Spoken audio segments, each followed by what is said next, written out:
Buenas tardes, bienvenidos y bienvenidas a Sin Pasaportes. ¿Qué tal? ¿Cómo están ustedes?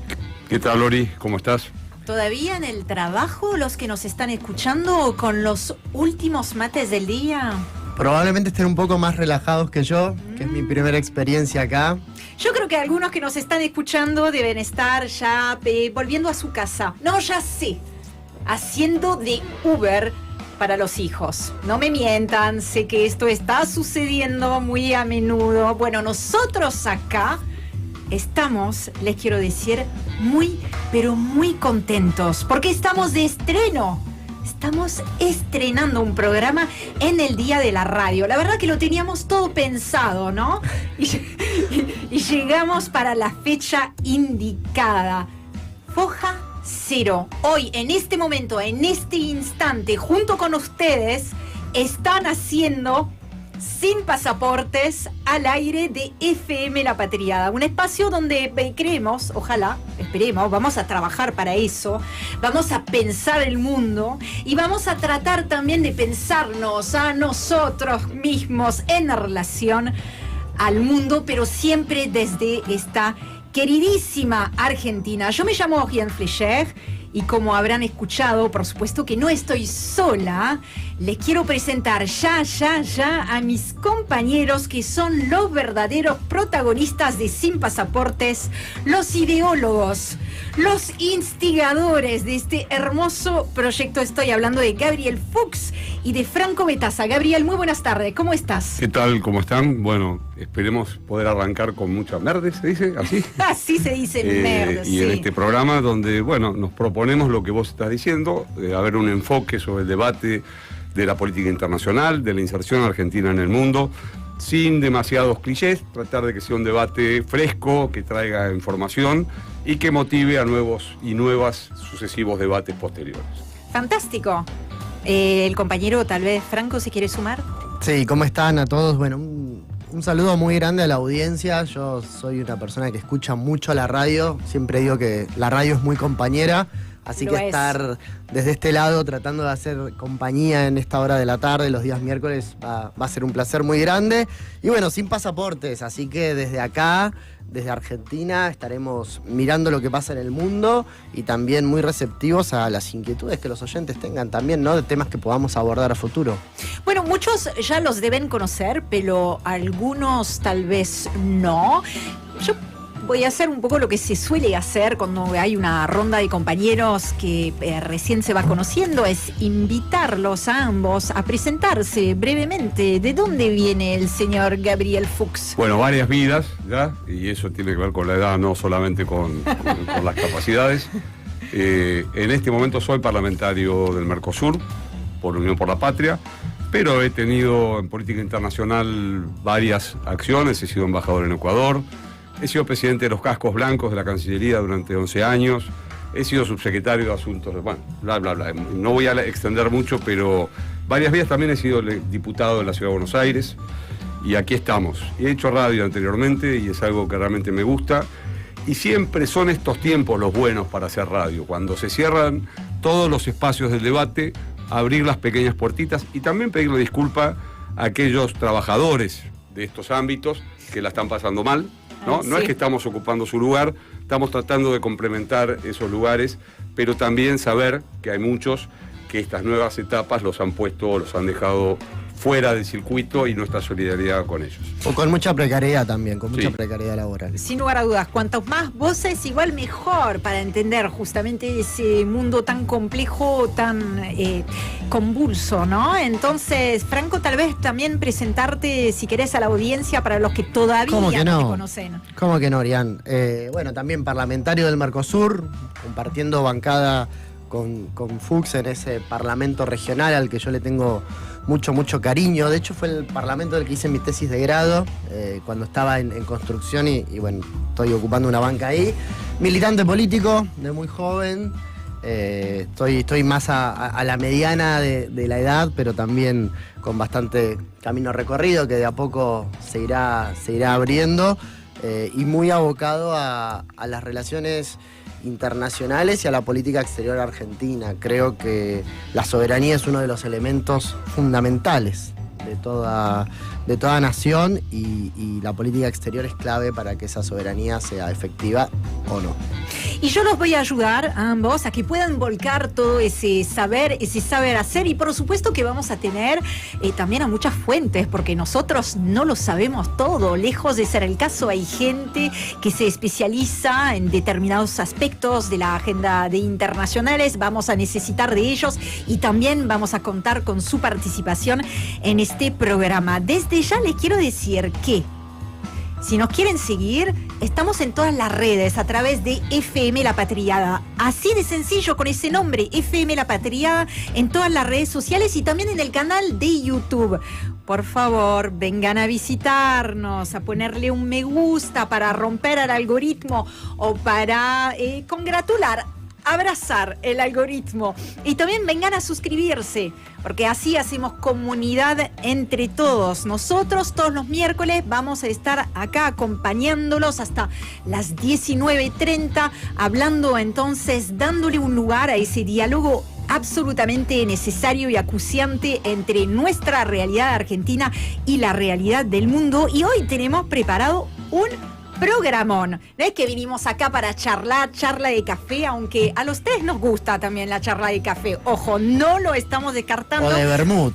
O de vermut, porque estamos en ese momento en que uno deja el mate y ya no sabe si empezar con el vermut. Tal vez es todavía un poquito temprano para eso. Lo que sí tenemos preparado es un gran programa. Vamos a estar hablando del lugar justamente que este país y que la región está ocupando en este momento del mundo. Vamos a poner el ojo en particular hoy con tiempo. Nos vamos a detener en el acuerdo del Mercosur con la Unión Europea, del que no se está hablando mucho y que sin embargo, en caso de finalmente ser ratificado, va a tener sus consecuencias sobre la realidad de ambos lados del Atlántico. Vamos a hablar también de las fuerzas militares en la región, porque no sé si lo habrán visto, seguramente alguna noticia, alguna imagen, alguna declaración les haya llegado, pero Estados Unidos está desplegando buque de guerra en el Caribe. ¿Qué significa esto?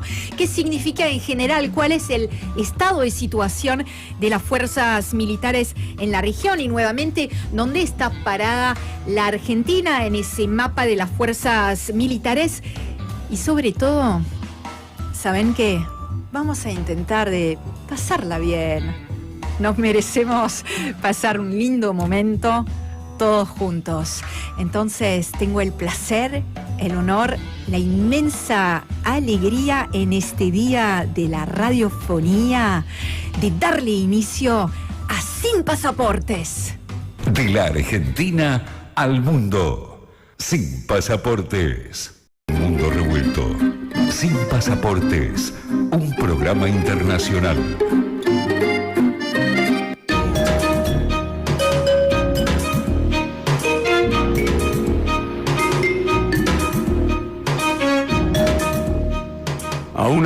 A unas 2 horas en auto del tránsito caótico de San Pablo, más allá de los vastos valles de caña de azúcar, una de las primeras fábricas de autos chinos a batería en América se prepara para abrir sus puertas.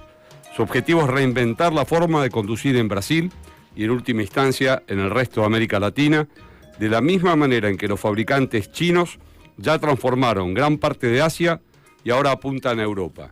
Lo que estoy leyendo es el comienzo de una nota del New York Times de principios de agosto, escrita por Somini Sengupta, que dice, su título es La nueva ruta del auto, China desembarca en el corazón industrial de Brasil, y la bajada dice, con el cierre de las plantas de Mercedes-Benz y Ford como telón de fondo, las marcas Great Wall y BYD lideran una avanzada que refleja un giro geopolítico y tecnológico sin precedentes en América Latina.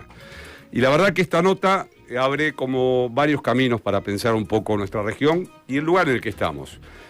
Lo primero es entender que no es solamente una fábrica, las 3 principales empresas productoras de autos eléctricos chinos están desembarcando al mismo tiempo en Brasil. Una de ellas, la que estamos mencionando, va a tener capacidad de producir entre 150.000 y 300.000 autos eléctricos. Las otras, unas serán en el norte, creo que en la zona de Bahía, otra también tan cercana a San Pablo. Y esto nos trae dos reflexiones primero. En primer lugar, es muy interesante porque la misma nota cuenta las regulaciones que Brasil le ha puesto al desembarco chino. Nosotros tenemos entendido y vemos que cuando se habla de inversiones, se habla naturalmente de una desregulación, tanto del sistema sindical o de las lógicas laborales, y sin embargo Brasil le ha impuesto a este tremendo desembarco, que va a impactar, y ahora vamos a pasar un poco a eso, en el corazón del Mercosur, regulaciones. Por ejemplo, una de las que se iba a abrir de estas fábricas era en el nordeste de Brasil, en Bahía.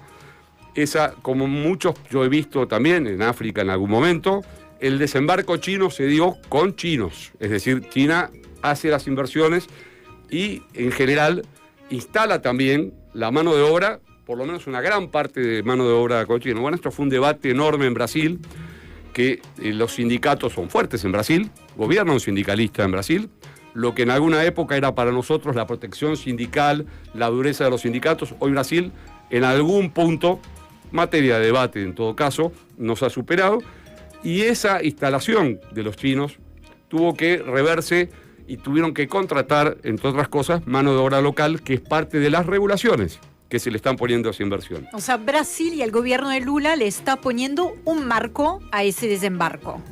Sindical, pero también otra cosa.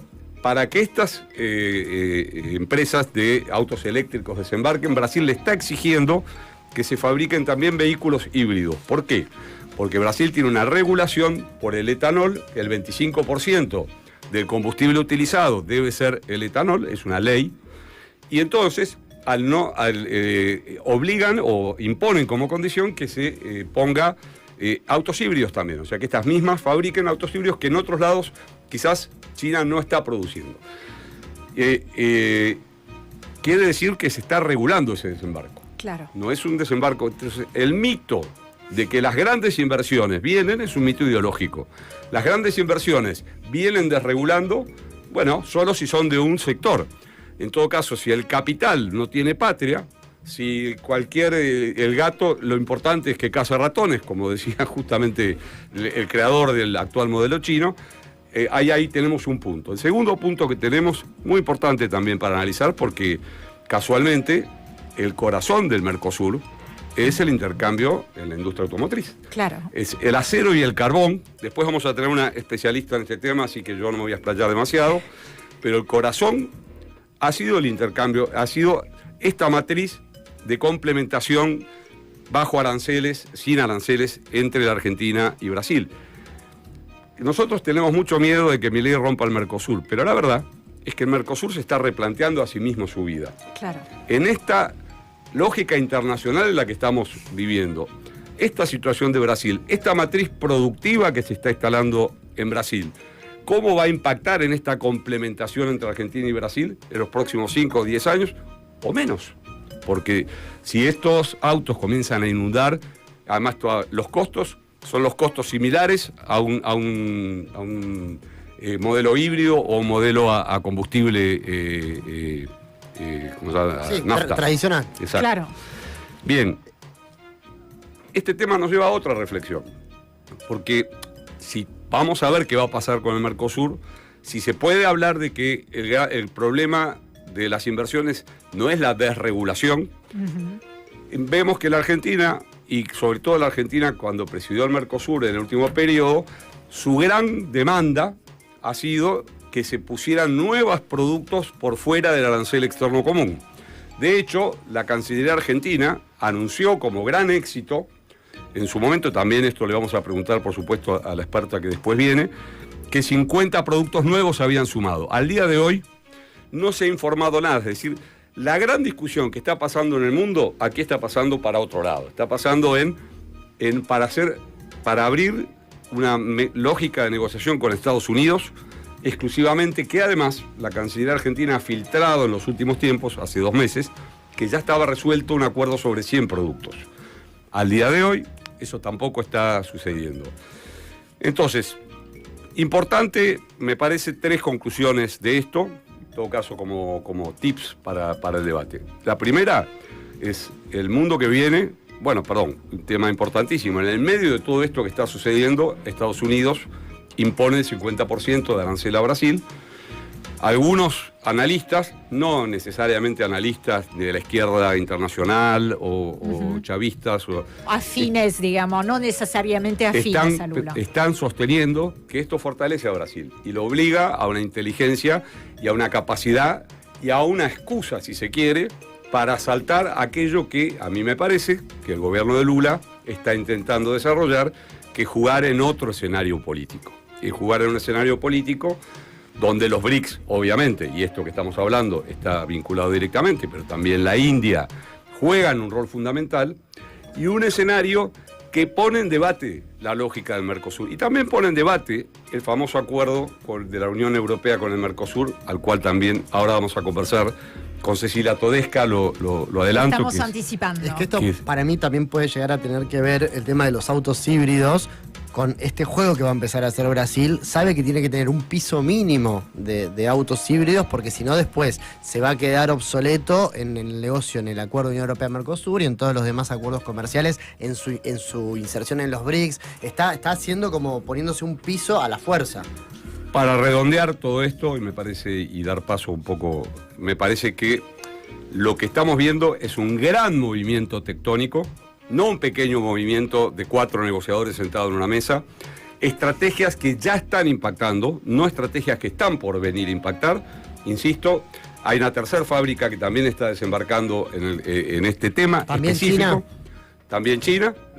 China ha puesto ahí, aceptando todas las regulaciones, pero también el debate del acuerdo de Unión Europea-Mercosur, donde ¿qué va a pasar con Brasil? ¿Qué va a pasar con la Argentina? Esa pregunta la dejamos picando y me parece la podemos conversar con mucha más claridad con Cecilia. Volvemos en instante. Gabriel Fuchs en Sin Pasaportes. Sin Pasaportes, un programa internacional.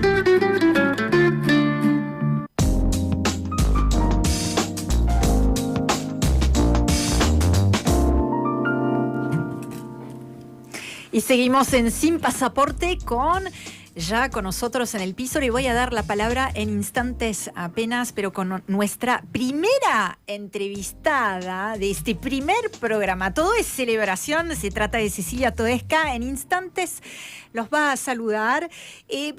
Primero quisiera hacerles viajar un poquito en el tiempo, ¿no? Para traerlos a esta mesa. No sé si se acordarán, pero en diciembre del año pasado la presidenta de la Comisión Europea, Ursula von der Leyen, estuvo viajando, muy lindo viaje, ¿no?, a Montevideo para firmar lo que sería el pacto político, ¿no?, con los presidentes del Mercosur. Bueno, ya pasaron varios meses. ¿Cuántos serán? 8 meses desde aquella foto que algunos de nosotros tenemos todavía muy presente. Sin embargo, el acuerdo de asociación entre los dos bloques, ¿no?, el Mercosur y la Unión Europea, queda todavía pendiente de ser ratificado. Vamos a tratar, a raíz también de lo que nos estuvo comentando Gabriel, vamos a tratar de entender mejor qué está en juego. Esta es una de las muchas preguntas que le vamos a hacer a Cecilia Todesca, que ya está con nosotros y que muchos conocen, pero por si hay algún desprevenido, fue negociadora de ese mismísimo acuerdo. Cecilia, muchísimas gracias por estar con nosotros. Hola, muchas gracias por invitarme. Tal vez le vamos a acercar un poquito el micrófono a Cecilia para que se la escuche mejor. Ahora sí. Cecilia, entre el momento en que, yo le voy a poner en la cronología una fecha, es un poco arbitrario, pero entre el momento en que saliste del gobierno, ¿no?, y ahora mismo, en años humanos no pasó tanto tiempo, pero en años de geopolítica pasó un montón. ¿Cómo esto influye sobre justamente el acuerdo entre ambos bloques y cuánto influye? No solamente cómo, cuánto influye e impacta sobre esa negociación. Creo que la pregunta es súper atinada porque este acuerdo que se empezó a negociar en los años 2000 es un acuerdo que refleja un estado internacional verdaderamente completamente distinto al que vivimos hoy. O sea, ese era el momento del auge de la globalización. Era el momento en el que tanto los bienes como los servicios y por supuesto el dinero fluían libremente entre las economías y se entendía que hacia allí iban a caminar todos los países. La verdad es que hoy la circunstancia es completamente distinta, porque de ese momento para aquí por lo menos tenemos 3 eventos muy particulares. Uno es la crisis subprime en Estados Unidos en 2009, luego viene la pandemia, con todas las disrupciones de la pandemia, y en el medio de todo esto empieza una batalla por el dominio tecnológico y el dominio productivo entre Estados Unidos y básicamente China. Entonces, la Unión Europea y el Mercosur tienen un acuerdo entre sus manos que es extemporáneo, que tiene un formato de otra época. E incluso se llama formalmente el formato de este acuerdo es OMC Plus, es decir, Organización Mundial de Comercio y un poquito más, ¿no? Claro. Entonces es un acuerdo que no solo tiene un tratado de libre comercio, no solo estas 2 regiones van a tratar de intercambiar sus bienes y sus servicios bajando todos los aranceles, sino que van a compartir otro montón de cosas, entre ellas un capítulo político, pero después también capítulos específicos sobre empresas estatales, sobre servicios, sobre propiedad intelectual y marcas, es decir, que de algún modo estas 2 regiones tienen entre manos un papel un poquito viejo. Y Cecilia, te hago una pregunta, vos fuiste negociadora, por ahí para contarle un poco a los oyentes, ¿cómo se dan esas rondas de negociaciones? ¿Cómo son en lo concreto? ¿Están encerrados en una sala? ¿Son públicas? ¿No son públicas? ¿Hay traducciones? Y por otro lado, ¿cuál fue el grado de coordinación adentro del Mercosur? Porque la Unión Europea es un bloque muy homogéneo, unívoco, que tiene su propia burocracia, y el Mercosur son 4 cancillerías distintas. Entonces, hacerte estas 2 preguntas. Sí, por un lado, ¿cómo son las negociaciones? Tienen 2 instancias. Una primera instancia es hacia adentro del bloque y una segunda instancia, en este caso del Mercosur, y una segunda instancia es entre los negociadores del Mercosur y los negociadores de la Unión Europea. Por supuesto, estamos hablando de uno de los bloques, la Unión Europea, más desarrollados del mundo, que tienen una burocracia muy específica y que tiene gran músculo, digamos, pero yo no tiraría menos al Mercosur en este sentido, porque si bien el Mercosur no tiene una tradición de firmar este tipo de acuerdos, sí tiene una larga historia y estas 4 cancillerías están acostumbradas a trabajar entre sí. Lo que sí me parece que hace una diferencia, y yo los escuchaba a ustedes cuando lanzaron el programa, fue muy lindo cómo lanzaron el programa, y creo que vos justamente hablaste de soberanía. Y yo suelo decir que la soberanía es un músculo, hay que ejercitarlo, porque si no, no te anda, no te funciona. Exacto. Entonces creo que al Mercosur algo de esto le falta, pero también porque hemos estado, es decir, los 4 países del Mercosur están con una idea de desarrollo diferente. Y además en los distintos momentos han tenido distintas instancias hacia adentro de sus propios países respecto de cuál es el plan de desarrollo que tienen que seguir. Entonces ahí la armonización de ideas es un poco más difícil. Bueno, Gabriel decía en su editorial, dejaba leer entre líneas que estamos ante un Mercosur que le falta como sacudir un poquito el avispero. Sí, el otro día te escuchaba, Cecilia, en una intervención que hiciste ahí en la CAF, la importancia del tema del capítulo cooperación del acuerdo. Porque el Tratado de Libre Comercio de América del Norte, firmado por Estados Unidos, estableció un mecanismo compensatorio para aquellos sectores que iban a ser afectados por el acuerdo, y eso fue firmado por Estados Unidos. Quiero decir, no es que esas lógicas de complementación que un poco pueden estar alrededor del sistema de cooperación, que aparentemente no va a ser tratado en paridad con el capítulo estrictamente económico.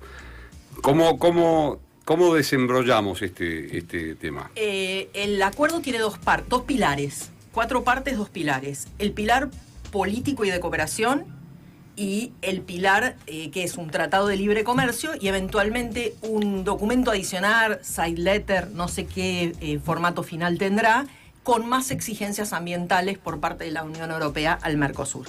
Entonces, que eso es lo que pidió Brasil, ¿no? No, eso lo pidió la Unión Europea. La Unión Europea. Ese documento extra, y después podemos entrar porque es interesante cómo aparece ese documento, aparece a inicios de 2023, justo cuando llega Lula y se va Bolsonaro.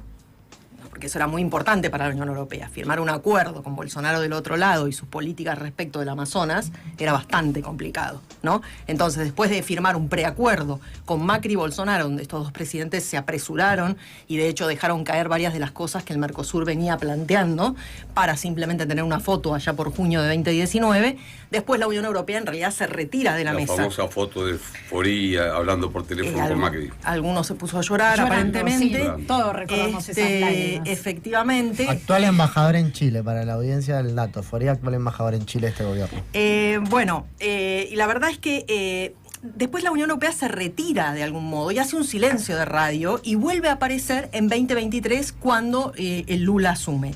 Y cuando aparecen con este documento adicional con más exigencias ambientales para el Mercosur. Pero volviendo a tu pregunta, Gaby, el acuerdo tiene estos dos pilares. El primero es político y de cooperación, el segundo es un tratado de libre comercio y este documento. ¿Qué es lo importante del pilar político? Primero, para este gobierno, para que lo tenga en cuenta el gobierno de nuestro país, ese pilar político dice que estas dos regiones comparten una gran cantidad de las palabras que yo uso son principios, valores y compromisos relacionados con los derechos humanos, con los derechos de los trabajadores, con el cuidado del medio ambiente, con los objetivos de desarrollo de la Agenda 2030, con la agenda de las mujeres y la diversidad. ¿Sí? Entonces, un capítulo que por supuesto va la forma en la que se aprueba es más difícil porque pasa por todos los parlamentos de la Unión Europea, entonces va a tener un camino distinto que el Tratado de Libre Comercio, pero ojo al piojo, diríamos, porque ahí hay cosas interesantes respecto de una agenda que a mí me parece importante, ¿sí? Porque, digamos, estas dos regiones van a entrar a cooperar más, van a entrar a darse preferencias. ¿Por qué? Porque entienden el mundo de un determinado modo, con democracia, con derechos, con inclusión, con los trabajadores y las trabajadoras empoderados. Esto es lo que estamos diciendo. Y la segunda parte es la cooperación, que era lo que vos ibas. Para nosotros fue, mientras nosotros estuvimos a cargo, yo trabajé como secretaria de Relaciones Económicas Internacionales, mientras Santiago Cafiero era el canciller. Y nuestra idea aquí, y después podemos ver cuáles fueron las cosas que nosotros impulsamos en la negociación, pero una de ellas eran los fondos de cooperación. ¿Por qué?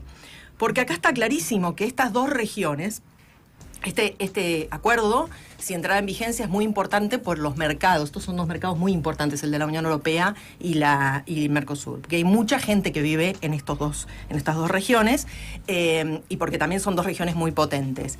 Entonces, sin embargo, son dos regiones muy asimétricas. Voy a tirar solo dos datos.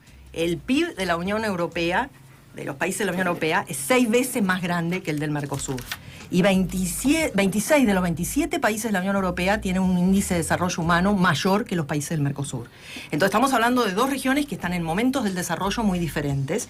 Entonces estos fondos de cooperación son muy importantes para que un tratado de libre comercio va bajando aranceles. Eso quiere decir que empresas de un lado y del otro van a competir en igualdad de condiciones, pero tienen niveles de desarrollo diferentes. Entonces es muy importante para las pymes del Mercosur que haya fondos de cooperación y un período en el cual vos podés incorporar nueva tecnología, migrar a tecnologías con menor impacto en el ambiente. No ser arrasado en la competencia que abre el acuerdo. Efectivamente. Entonces nosotros lo que decíamos es, la cooperación no puede ser una foto, no puede ser un numerito que tiramos por ahí para quedar bien.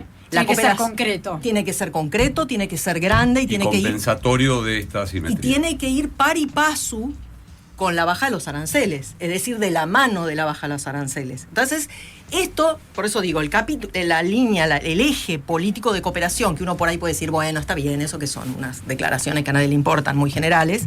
Yo digo que no son tan generales y que en particular para la Argentina son muy importantes y estos fondos de cooperación. Y del otro lado, bueno, está el Tratado de Libre Comercio y este side letter ambiental. Y Cecilia, ¿por qué crees vos que el resto de los países del Mercosur, con Brasil a la cabeza, tienen tanto interés en que proceda muy rápido la aprobación de este acuerdo? Yo creo que esa es una pregunta que por un lado es muy sencilla y por el otro lado encierra gran parte de los desafíos del Mercosur. El affecto societatis del Mercosur está un poquito flojito. Claro.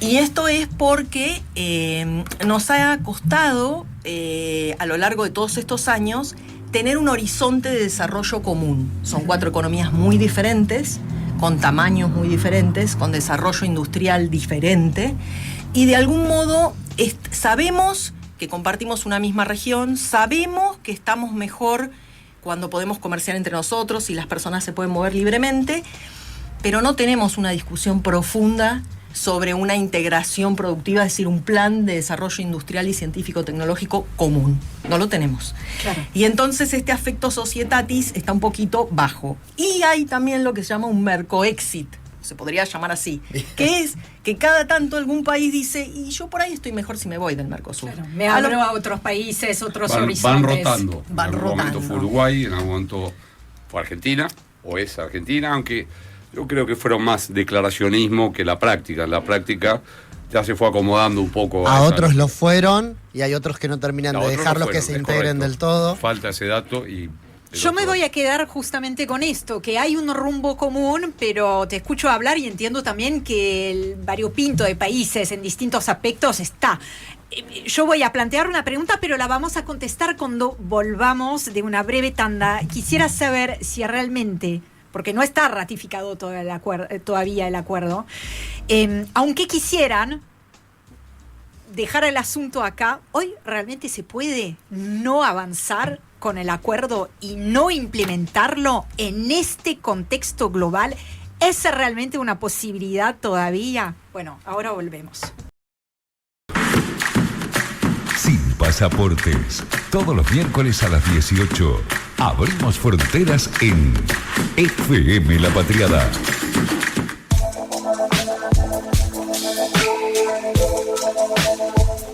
Y seguimos acá en el piso de Sin Pasaportes con Cecilia Todesca, economista, también fue negociadora del acuerdo entre el Mercosur y la Unión Europea. La estamos exprimiendo, haciendo un montón de preguntas para tratar de entender qué está en juego, para dónde podría rumbear. Gabriel Fuchs fuera de aire me ganó, porque ya le hizo 5 preguntas más, así que le voy a dar un pie a Gabriel para que pueda preguntar como corresponde. Bueno, primero decir Cecilia Todesca Boco, porque yo sé que para ella es importante los dos Gracias, apellidos, Gaby. así que...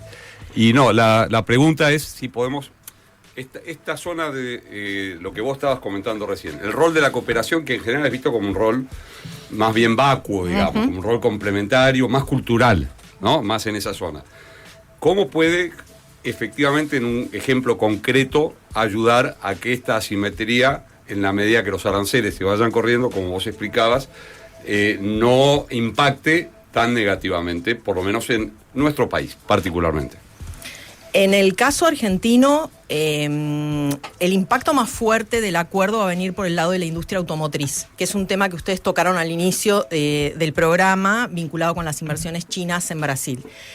Más o menos, la Argentina le exporta algo así, es el principal socio de la Argentina es Brasil, más o menos le exportamos algo así como el 18% del total, y el 50% más o menos, un promedio de últimos 10 años, de esas exportaciones son autos. Y la industria automotriz en la Argentina explica el 6% del empleo industrial. Son algo así como 70.000 puestos de trabajo directos. Entonces, el primer impacto que la Argentina va a tener por este acuerdo entre Mercosur y la Unión Europea es una fuerte competencia a lo largo de un tiempo, porque los aranceles no bajan inmediatamente, sino que tienen un plazo de 15 años con un periodo de gracia, digamos, es en la industria automotriz. Y por esto es muy importante esto que hablábamos del plan de desarrollo. Si hay inversiones chinas, ¿dónde están esas inversiones? ¿Quién tiene el litio? Porque está claro que en el Mercosur sabemos hacer autos. Sabemos hacer autos. Y durante estos 30 años tuvimos un esquema de comercio administrado entre Brasil y Argentina que ha dado muy buenos resultados, incluso con especialización en modelos de alta gama y modelos sofisticados como son las 4x4 en Argentina. Yo no soy especialista en el sector, pero lo que digo, aquí tenemos un caso de éxito. ¿Viste que siempre se habla mal de todo? Bueno, acá la regulación y el comercio administrado y una protección para el Mercosur ha dado buenos resultados. Entonces todo lo tenemos que poner en clave. El intercambio, la caída de las exportaciones argentinas del último semestre y del último año y medio, básicamente, ¿hay alguna relación o es no tiene, con la aparición de los autos eléctricos, ¿hay algún mecanismo que pueda explicarlo o es No siendo especialista, lo que sí te digo es que cuando vos empezás a permitir la importación... Bueno, claro, es eso. Ahora, rápidamente empezás a hacer estamos viendo una retroversión de todo lo que hicimos durante el gobierno de Alberto respecto de no solo... y fue una política anterior también, no solo proteger al sector automotriz en esta relación con Brasil, tenemos 9 terminales automotrices, ¿no?, en nuestro país, entonces es importante para la Argentina, sino también agregar más valor nacional, es decir, que aquellos modelos que se hacían en la Argentina tuvieran más componentes argentinos, que un poco tienen que ver con la regulación que vos decías que Brasil le impuso a la inversión china, que es lo lógico, digamos, vos venís, vas a usar parte de mi mercado, vas a vender tus productos acá, o los vas a producir acá con recursos naturales nuestros, por ejemplo, litio, bueno, dame más empleo, agrega más partes y piezas, ¿no? Armar esto. Yo quiero volver a la pregunta que vos me hiciste antes del corte, sí, que era... bueno, pero ¿se puede no firmar esto? Sí, en este contexto digo, ¿no? Sí, se puede. Es decir, puede haber problemas en la Unión Europea, y puede haber... Algo pasó esta semana, además. Y puede haber problemas aquí. Ahora, en 2019, y por primera vez en la historia del Mercosur, en este acuerdo se decidió, Macri y Bolsonaro decidieron, que el acuerdo entra en vigencia para cada uno de los países que lo firma, no tiene que esperar al resto de sus compañeros. Es decir, que si Brasil firma y Argentina decidiese no firmar, o al revés, el acuerdo entra en vigencia. No tiene que esperar ni Argentina a Brasil, ni Brasil a Uruguay, ni Uruguay a Paraguay, ni Paraguay a Argentina. Nunca antes fue así, en el caso del Mercosur.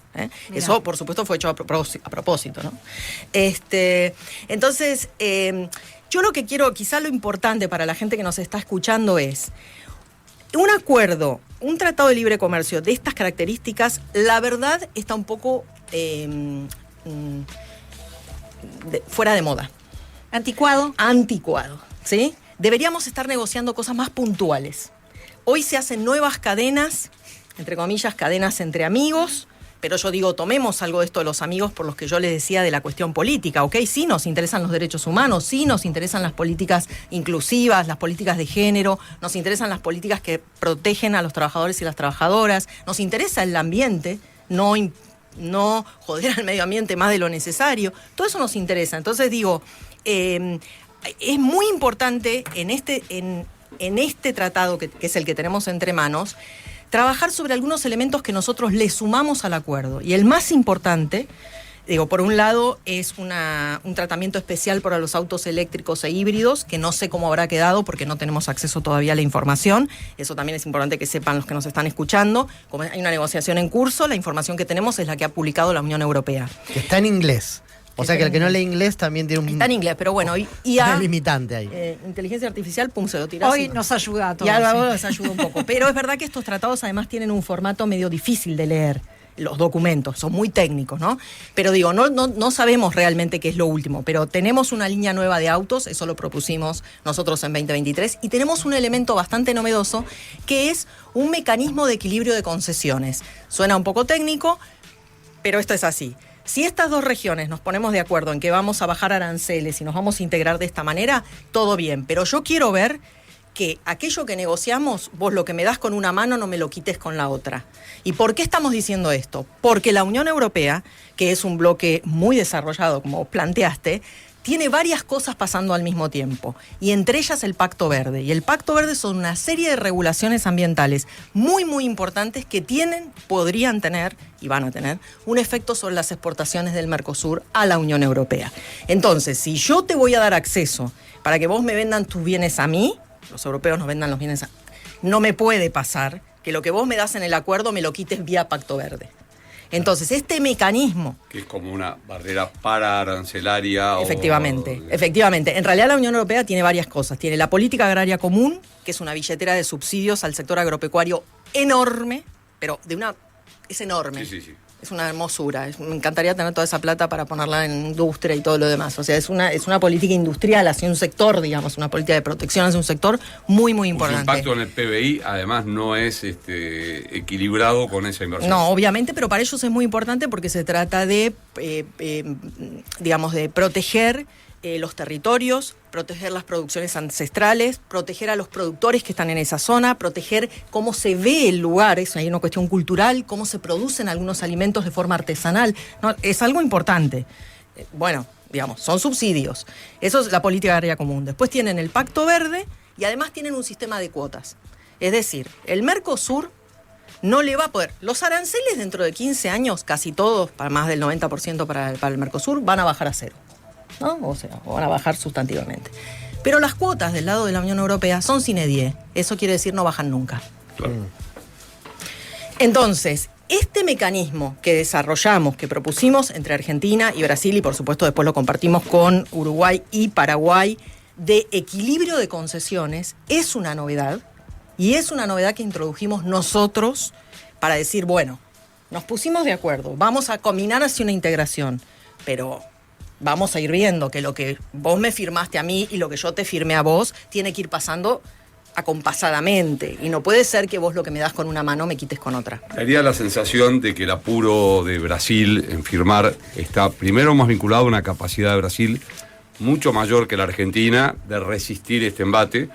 El propio sector del agronegocio brasileño es un sector fuerte y que está implicado en las políticas públicas, no es diferente como es acá, donde funciona con un mundo totalmente No, tiene separado. su propia banca, ¿no? Tiene su propia...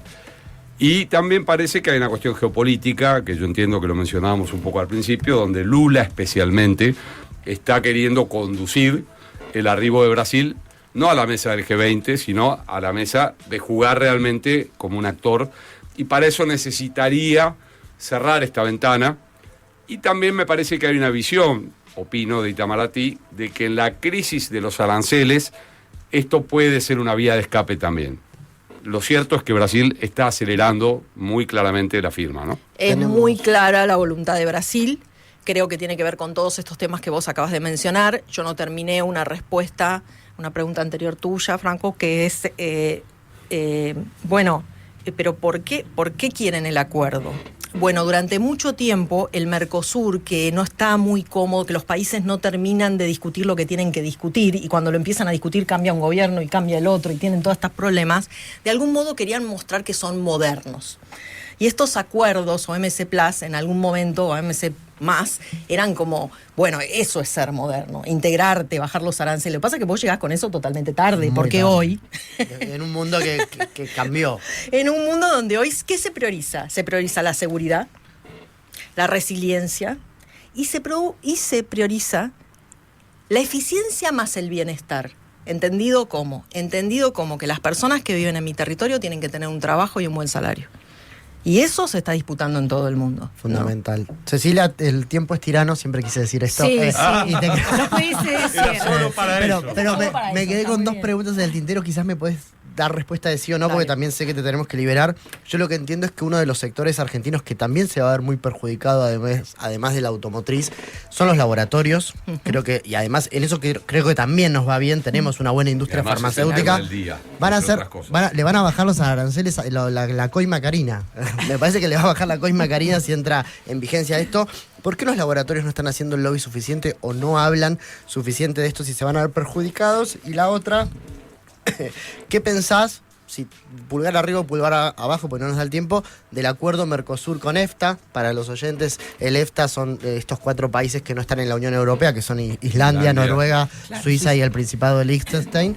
Si te parece bien o mal.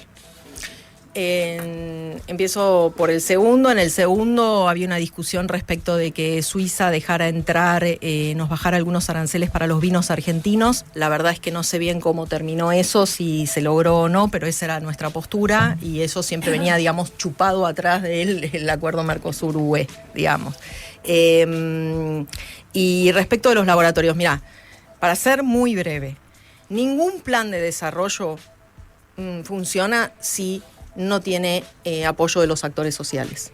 Y a mí lo que me termina pareciendo en el caso argentino y también en el Mercosur es que nos falta esa discusión en donde los sectores productivos, muchos de ellos, vengan y digan, che, pero a ver, acá hay un mercado, yo desarrollé, hice una inversión, generé empleo, genero exportaciones, ¿por qué no discutimos un poco si no regalamos todo esto de cualquier manera? ¿No? Y a veces están medio confundidos, porque parecerían apoyar cosas que van en contra de sus propios intereses. No sé, ¿te suena? Total. Y en la Argentina, los que tienen que hablar no están hablando. Estamos hablando nosotros y algunos más. Pero nadie tiene en cuenta que la posibilidad de que en 4 meses se firme es a la vuelta de la esquina, ¿no? Sí, porque el empuje de Brasil es muy, muy fuerte Así es. por estas razones que vos decías, Gaby. Yo creo que el desafío es bastante similar en Europa. Yo siendo francesa los escucho a los franceses todo el tiempo hablar de la clase dirigente cuando habla, digamos, del acuerdo, está bastante desconectada de la realidad. Por Hasta ejemplo, Houellebecq escribió un libro donde se inmola un agricultor y lo nombra Macri. Es cuando que, se firmó el va a acuerdo del tener 19. consecuencias para ellos también, porque el Pacto Verde, por ejemplo, es para ellos más que una moneda de cambio, es también una realidad, digamos, muy concreta en el ejercicio de su métier. Me están haciendo la señal de que el tiempo es tirano. Te daba el pie para que lo puedas volver a decir y que te saques el gusto. El tiempo es ¿O no? Sí. Cecilia, te vamos a agradecer muchísimo. Nos pone Gracias muy a contentos ustedes. haberte recibido como primera entrevistada de este programa, que ojalá un lujo. tenga una Para larga mí. vida. Te vamos a volver a invitar, le vamos a prestar mucha atención. Yo le quiero decir que no es un acuerdo, la verdad, que mueve la brújula en el debate público en general. Digo, más todavía en este contexto en que la gente está muy avasallada por 1000 peleas al mismo tiempo. Son las 7 de la tarde, perdón. Sin embargo, Franco se está sacando todos los gustos. Yo siempre quise dar el toque de la hora, que Claro. no se usa más, me dijeron el toque de la hora. pero- Hacemos todo lo que quería Franco, pero le vamos a seguir prestando atención porque es un acuerdo que, por más lejano que nos parezca, va a tener consecuencias y un impacto muy concreto para la vida de todos nosotros. Así que muchísimas gracias, Gracias a por ustedes. haber participado de este primer programa. Nosotros nos volvemos, no terminó, no se vayan, no terminó esto, tenemos más cosas, volvemos. Vamos a darle la vuelta al mundo. Sin pasaportes. Todos los miércoles a las 18 por FM La Patriada. ¿Qué tal la están pasando? ¿Dónde están ustedes? ¿De dónde nos están escuchando? Cuéntenos. Lo pueden hacer al 11 22 34 96 72. Y vengan a visitarnos. No se van a perder de estos rostros hermosos. Estamos en el canal de YouTube de FM La Patriada. Estamos en todas las redes sociales, pero vengan a visitarnos, a vernos, a ponerle un me gusta para ayudar un poco a romper con ese algoritmo que es tan gorra. Ustedes ya saben cómo es el algoritmo. Entonces vengan a suscribirse también, que esto no cuesta nada. Estoy hablando de un clic en la campanita, así se van enterando de cuando sale, por ejemplo, al aire Sin Pasaportes. Compañeros, ¿cómo la están pasando? ¿Qué tal hasta ahora? No, muy bien. Y no sé si está escuchando porque tuvo una accidente. Perfecto. Se está escuchando perfecto. No, muy bien, muy bien. Creo que estamos. Y me parece que, como demostró la presencia de Cecilia, hay tantos links que no se están debatiendo en la agenda cotidiana, que son importantes de poner, que, bueno, eso fundamenta el por qué nosotros queríamos hacer este programa. Absolutamente. Franco, ¿qué tal? ¿Cómo la estás pasando? Bien, yo me di todos los gustos, así que la estoy pasando muy bien. ¿Te quedan algunos? Porque veo que hay un listadito de cosas. Pienso, tal vez tiene un par de gustos más para darse. No, por hoy Te estamos. queda media hora. Para este estreno estamos Podés decir cubiertos. señor director, por ejemplo. Pero, señor director. Pero me parece que lo que decía Gabriel es fundamental porque esto tiene incidencia en la política doméstica. Después, los índices de empleo, de desempleo, están supuesto. absolutamente signados por este tipo de inserción internacional. Entonces no es menor que podamos darnos este debate en todos los sectores y los actores de la vida pública en Argentina. Absolutamente. Y tenemos un tema que nos ha interpelado mucho a este equipo esta semana y que vamos a empezar a traer a la mesa, aunque vamos a tener un entrevistado especial. Todo no terminó, tenemos más sorpresas.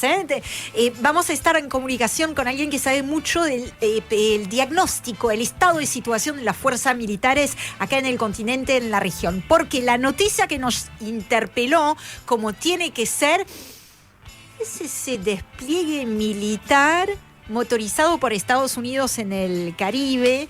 Como siempre con Washington y con Donald Trump es difícil saber dónde está el gesto para la galerie, ¿no? La puesta en escena, el mensaje también en la política doméstica, porque mucho de la política exterior estadounidense tiene que ver en la realidad con lo que está en juego puertas adentro. Entonces no se sabe siempre dónde se dibuja la línea entre esta mise en scène, la política exterior para la galerie y la amenaza real. En todo caso, desplegar buque de guerra es algo que uno no puede soslayar, además de otros equipamientos, submarinos, soldados. Yo lo que llevo contado, no sé si me perdí algo, son 7 buques y un submarino nuclear. Ah, ya estamos en 7 buques. 7 buques y un submarino Es el nuclear. Comando Sur en acción. Igual hay varias cuestiones que me parece que hay que meter acá adentro. Sí. La primera es cuál es la cooperación militar real de Estados Unidos con la región, ¿no? En primer lugar, nos pasó bajo radar por todas las situaciones que se están viviendo y por la cotidianeidad, y sobre todo porque fue los cierres de lista a nivel nacional. Estuvo el nuevo jefe, el almirante que es el nuevo jefe del Comando Sur, en una cantidad de reuniones importantes e hizo una cantidad de declaraciones muy importantes en la semana pasada. Dentro de esas declaraciones se habló del horrible peligro chino, con palabras y epítetos de ese tipo, y que la Argentina, inmediatamente de su presencia acá, la Argentina declaró en el día de ayer al grupo Los Soles como grupo terrorista. Que para los que nos están escuchando son las acusaciones desde Estados Unidos para también justificar esa avanzada, ¿no? Sobre Maduro. Sobre Nicolás Maduro, ¿no? Acusarlo de ser el líder del cártel de los Soles. Yo creo que en la Argentina nadie había escuchado hablar del cartel de los Soles. Incluso reconozco que creo que una vez había escuchado hablar del cartel de los Soles, pero evidentemente es la nueva narrativa que se está construyendo alrededor de esta política de intervención. Como muchos saben, yo he sido embajador en Ecuador, sí. Y una de las características que yo vi, porque Ecuador fue en alguna manera pionero de esta lógica de volver de un alineamiento casi similar a la época de doctrina de seguridad nacional, o más bien de Guerra Fría. El Ecuador post-Correa fue un poquito pionero y con una característica muy particular. La cooperación que antes iba a Colombia, el famoso Plan Colombia, sí. Terminado el conflicto en Colombia o feneciendo el conflicto, ahora volvió a resurgir, bueno, eso es materia de otro debate, pero con la aparición especialmente de Petro, en su momento en Colombia, hizo que el gran socio de la cooperación en esa región, en ese punto de la región, en la famosa lucha contra el narcotráfico, etcétera, pasara a ser Ecuador. La peculiaridad es que Ecuador tiene una policía que tiene casi el mismo volumen que el ejército. Es decir, la policía, quien dio el golpe, si ustedes recordarán, contra Correa, no fue el ejército. Sí, fue la policía. Fue la policía. Entonces, hay un montón de lógicas donde la seguridad y la defensa están mezclándose en estas nuevas doctrinas, que son viejas doctrinas, no hay nada nuevo bajo el sol, solo lo tecnológico y las formas de denominarlas. Y eso es lo que hoy estamos viendo operando frente a las costas también de Venezuela. Bueno, en instantes vamos a tratar de conectar todos esos puntos. El ejemplo que recién nos daba Gabriel, las decisiones que está tomando Estados Unidos. ¿Dónde está parada la Argentina en ese mapa de fuerzas militares? En instantes con ustedes en Sin Pasaportes. Sin Pasaportes, un programa internacional. Busca en tu radio, en el 102.1 FM La Patriada. Estamos donde estás. Cooperativa Gráfica. Soluciones gráficas al servicio de la industria. 10 años de trayectoria apostando a la producción nacional. Contactanos info@coopgrafica.com.ar. Ya sabes que este 7 de septiembre se vota en la provincia. Ahora es importante que consultes dónde votás. Ingresá en padrón.gba.gov.ar, carga tus datos y listo. Elecciones bonaerenses. Gobierno de la Provincia de Buenos Aires. Tarjeta Soy Tigre cumple 10 años y lo queremos festejar con vos. Aprovechá los beneficios en los más de 500 comercios adheridos en todas las localidades de Tigre. Entra en www.soytigre.gov.ar y empezá a vivir la experiencia. Tigre, municipio. Sin Pasaportes, un programa internacional.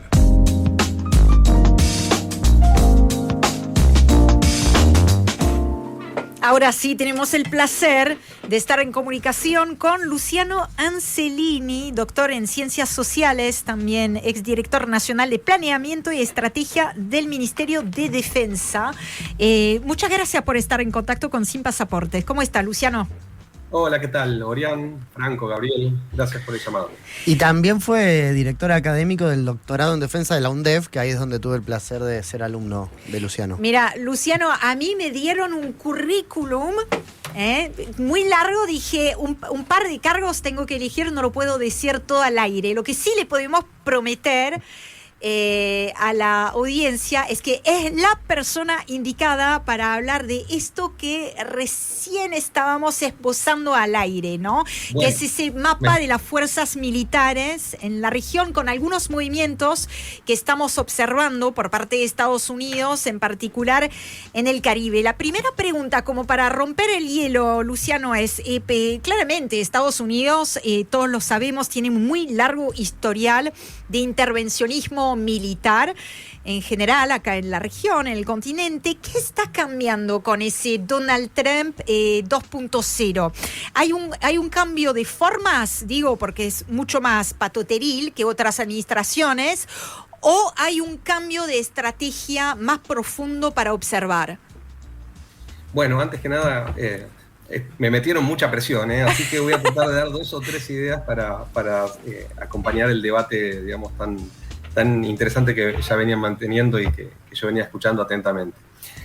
A ver, a mí me da la sensación de que lo que vemos con ese Donald Trump, que como vos definís, Orián, aparece como bastante patoteril. Me parece que eso tiene que ver un poco ya con su forma, digamos, de gestionar y de manejarse. Pero me parece que lo que refleja este momento, en donde uno ve como una lógica más asertiva, digamos, ¿no? Como una vuelta a esta injerencia, digamos, en la región, que nunca se va completamente, pero que ha sido muy marcada, ¿no? Funcionarios de Trump lo han dicho directamente. Su secretario de Defensa, Peter Hegseth, ha planteado la idea de que recupera la idea de la doctrina Monroe, ¿no es cierto? América para los estadounidenses, digamos, no para los americanos. Y se vuelve a hablar del patio trasero y demás, ¿no? Todo esto me parece que lo que refleja es una dinámica en donde, por un lado, Estados Unidos a nivel global, a pesar de ese discurso un poco patoteril, lo que hace es retraerse un poco. Yo no diría un nuevo, digamos, una vuelta, una suerte de reflejo aislacionista, digamos, de un Estados Unidos de otro momento histórico, pero sí, de alguna manera, una cierta retracción, digamos, o en todo caso una intervención quirúrgica en lugares de particular importancia, como puede ser Medio Oriente, como fueron los ataques del 21 de junio sobre las centrales nucleares de Irán, pero por otro lado, de la mano, digamos, de esa suerte de retracción global, que coincide con lo que alguna vez un historiador británico, Paul Kennedy, llamó la sobreextensión imperial, digamos, ¿no? Cuando se da esa dinámica de retorno, una mirada más hacia adentro, bueno, se refuerza el intervencionismo regional. Digo, lo que estamos viendo, ¿no? Muy asertivamente, y tanto, digamos, en la zona Caribe de Sudamérica como en la zona del Atlántico Sur, es esta presencia, digamos, cada vez más fuerte, que tiene que ver con esta dinámica, me parece. Cuando Estados Unidos ya no pone tan enfáticamente el foco, digamos, en lugares muy lejanos, bueno, los vuelve a poner en su afuera cercano. Claro. Luciano, sí, adelante. ¿Cómo estás, Luciano? Gabriel. Aquí. ¿Qué tal, Gabriel? Nos vimos ayer en la presentación ahí del libro en el Partido Justicialista.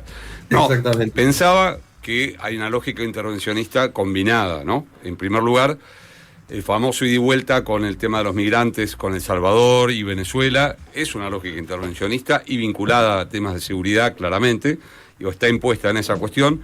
La imposición de los aranceles a Brasil por motivos políticos, independientemente de que haya muchos otros motivos, pero claramente por el juzgamiento de Bolsonaro, eso es lo que establece la orden ejecutiva, y también por los BRICS, ¿no? También por el impulso, veníamos conversando de eso. Es decir, hay una lógica intervencionista más combinada, si se quiere, donde la seguridad, la defensa empiezan a imbricarse también con los temas económicos y con las sanciones económicas hacia la región. ¿Cómo ves este mecanismo? Mira, das en el clavo. Me parece que ahí incluso me parece bastante interesante evaluar, digamos, desde las últimas 2 décadas o 2 décadas y media para acá, cómo justamente el músculo militar, digamos, lo que llamaríamos el Comando Sur, aunque es mucho más compleja, digamos, la burocracia. Claro, la Junta Interamericana de Defensa y otras cantidades. Exactamente, e incluso tampoco es tan compacto al interior de Estados Unidos. También hay pujas entre las diferentes burocracias, ¿no? Aparece ahí la DEA, bueno, una historia que por ahí excede la pregunta. Lo que yo diría, pero sí me parece muy interesante, es cómo de 2 décadas para acá lo que vemos es que el músculo militar gana fuerza, y yo diría, remontándonos desde la época del rechazo al ALCA, digamos, los históricos interlocutores con la región, ¿no? El Departamento de Estado, el Departamento de Comercio, ¿no? Los famosos subsecretarios de Asuntos Hemisféricos, ¿no? Uno se acuerda de algunos que eran como los verdaderos interlocutores. Yo me acuerdo de Thomas Shannon, por ejemplo, en su momento. Bueno, vamos viendo cómo esas figuras ya no se conocen tanto, y a los que sí conocemos... Richardson ya fue mucho más conocida que todos los funcionarios que vos mencionabas. Exactamente, incluso si mirás, hay algunos estudiosos, digamos, que han hecho el número fino. Juan Tocartian, por ejemplo, revisó sistemáticamente la cantidad de visitas, y es notable cómo los interlocutores del Comando Sur, Richardson, ahora Halsey, se convierten en actores cada vez más relevantes, pero además con misiones económicas. Uno ve, yo diría, el éxito, porque realmente lo de Richardson y lo de Halsey en términos de, frenar, digamos, lo que podríamos llamar la penetración china en el Cono Sur, es de un éxito rotundo, ¿no? Milei le ha cedido absolutamente todo.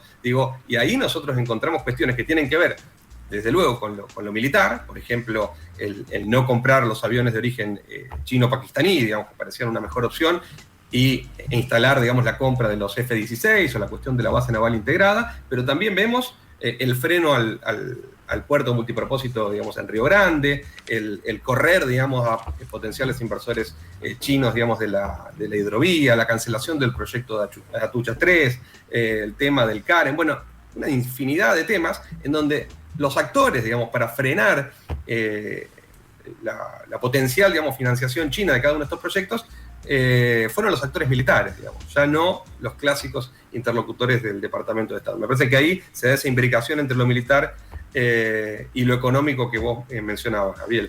Y no quiero hacer demasiado larga mi respuesta, pero digo, en cuanto al primer punto, sí me parece interesante, lo dejo planteado, digamos, en el título, y si les interesa profundizamos, que es que yo visualizo ahora, siguiendo, digamos, a algunos analistas que han trabajado mucho el tema, claramente 2 periferias, ¿no? Una primera periferia que podríamos llamar, siguiendo a Roberto Russell, una América Latina del Norte extendido, digamos, que ya contempla a Colombia y a Venezuela claramente como parte de esa primera gran periferia, en donde lo que allí sucede, desde la perspectiva estadounidense, ya es un asunto casi de seguridad interior, ¿no? De Homeland Security. Y después una América del Sur reducida, digamos, ¿no? El resto de América del Sur. Antes era más fácil identificar, digamos, como la zona andina y el cono sur. Ahora me parece que es todo un mismo bloque, en donde Estados Unidos no se preocupa tanto por la dinámica turbulenta, digamos, que podríamos decir tiene que ver con el crimen organizado, con la resistencia por parte de algunos países, digamos, en términos políticos, ¿no? Venezuela, Ecuador en su momento, Cuba, a Estados Unidos, sino que lo que le preocupa más en esta América del Sur reducida sería la presencia cada vez más importante de China. Te quería preguntar, Luciano, en términos de estrategia militar, estas imágenes que empezamos a ver de los buques acercándose, de los militares arriba, no son filtraciones, son claramente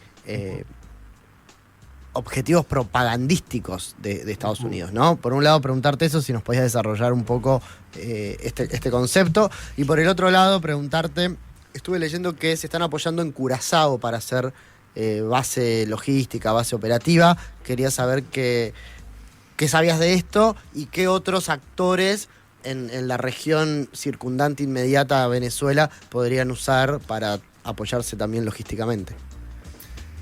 Bueno, información no tengo, así que es más o menos lo que sale en los diarios, lo que uno va teniendo, digamos, de material, digamos, para... Yo veo acá como una... Trump reedita, pero con mucho más asertivamente, lo que ya pasó en su primer gobierno, si recuerdan, a fines del 2019. Cuando se hicieron el recital por la democracia pegado a Venezuela. Exactamente, y en ese momento consiguen, ¿no?, una resolución de la OEA para activar el TIAR, para resucitar el TIAR, digamos, ¿no? ¿No? De la mano de Guaidó, que era el presidente de la Asamblea, y la OEA inverosímilmente, ¿no?, acepta esa figura del presidente encargado y demás, ¿no? Bueno, en ese momento el que llevaba la voz cantante era John Bolton, un halcón histórico, digamos, de la diplomacia, digamos, norteamericana. Bueno, y en ese momento se habló de la intervención militar. Me parece que, bueno, esto vuelve con la misma lógica. Lo que pasa es que llama la atención, yo estaba mirando algunos videos ahí que empiezan a hablar de la posibilidad de una captura, digamos, de una operación de inteligencia. Yo lo veo, en fin, muy difícil, digamos, ¿no? Parece de serie lo que se está especulando, pero bueno, no debemos dejar de estar alerta. Respecto de la cuestión logística de Curazao, leí lo que seguramente leíste vos, Franco, declaraciones incluso del primer ministro. Bueno, y efectivamente el tamaño del despliegue parece muy significativo, ¿no? 3 buques de guerra, aviones, digamos, de inteligencia y un número de uniformados, creo que cerca de 4.000 uniformados, y de ellos más de la mitad del cuerpo de Marines, ¿no? Pareciera un despliegue, una envergadura muy importante, ¿no? Lo que me parece muy sintomático es que esto además viene de la mano de un reciente activismo muy fuerte también en el Cono Sur, que ha tenido lugar en la Argentina, incluso con la conferencia sobre temas de defensa que tuvo lugar en Buenos Aires, ¿no? Claro. Ahí, volviendo sobre eso, es interesante el tema de una captura o eso. Eso ya Estados Unidos, recordemos, Panamá, Noriega, ya hizo una operación de ese tipo, no sería una operación... La diferencia si es 2 millones de habitantes de Panamá en aquel momento a 40 millones y una Venezuela muy compleja, y también el control del petróleo, porque en paralelo Estados Unidos ha estado trabajando diplomáticamente por vías paralelas para que Chevron volviera a ingresar a Venezuela. El descontrol, ¿a quién le sirve en esa lógica? Entonces, más bien, uno dice esto y después no se quema la mano, pero más bien parece por la galería, en cierta forma, mostrar presencia. Y también la declaración argentina que ha hecho Patricia Bullrich en el día de ayer, de declarar grupo terrorista a los Soles, como parte de ese alineamiento que vos hacías referencia, y de hacer los deberes que nadie pide tanto, pero evidentemente le ha servido a la Argentina para mostrarse muy alineado en esta cuestión, ¿no?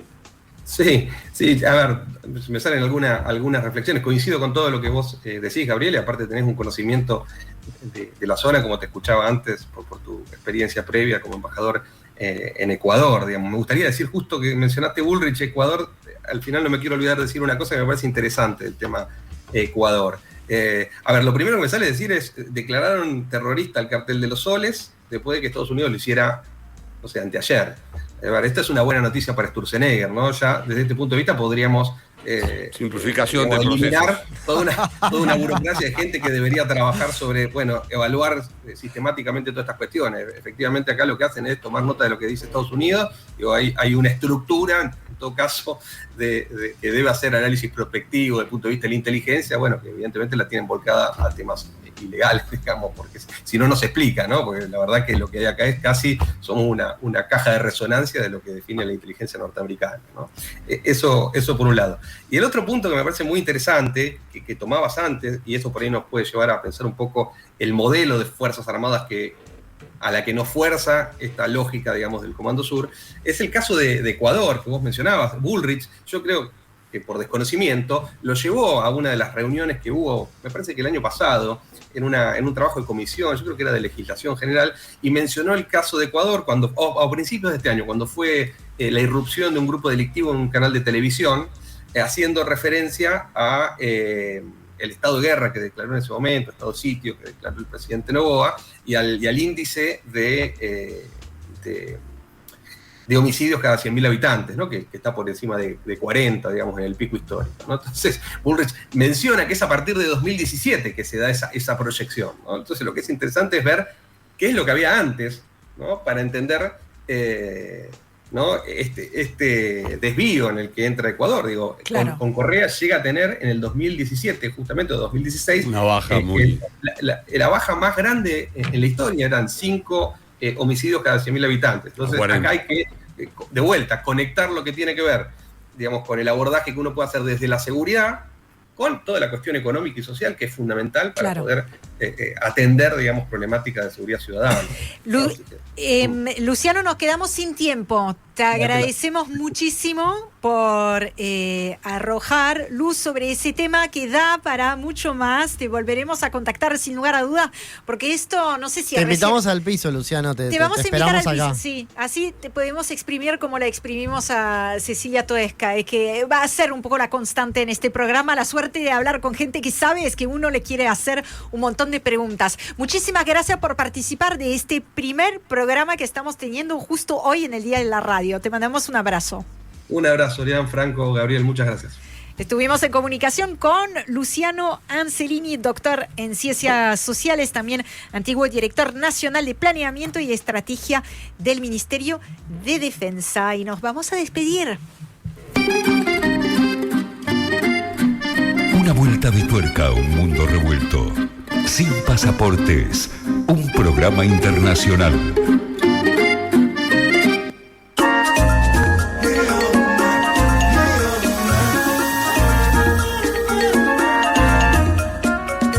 Terminamos con una ronda de agradecimiento a Ezequiel María en la producción y coordinación de aire, también a Valentín Catalán en la operación técnica, te feminicé de repente, Agustina Rossi, eso sí, lo estoy diciendo bien, en la operación audiovisual. Nos estamos conociendo gracias también a FM La Patriada, porque todo lo que hacemos este programa, hemos sido oyentes, productores, conductores, cronistas, formamos parte de esta comunidad y nos pone muy, pero muy contentos de volver a ser parte, esta vez al aire. Nos vamos a volver a encontrar el miércoles que viene a las 18. Anoten en su agenda todos los miércoles a las 18 para pensar el mundo, para pensarnos a nosotros mismos en relación a este mundo convulso, hermoso, terrible, todo esto al mismo tiempo. Gracias, Gabriel, espero que lo hayas pasado muy lindo. Fantástico. Fantástico. Impactantemente bien. Franco. Muchas gracias y bueno, me despido recordándoles que hoy miércoles 27 de agosto Cristina Fernández de Kirchner lleva 78 días presa y la deuda externa argentina asciende a 41.789 millones de dólares con el FMI. A todos ustedes que nos estuvieron acompañando hoy, gracias y nos volvemos a encontrar la semana que viene. ¡Chao! Estás en el aire de FM La Patriada. En el 102.1. Estamos donde estás. Estamos donde estás.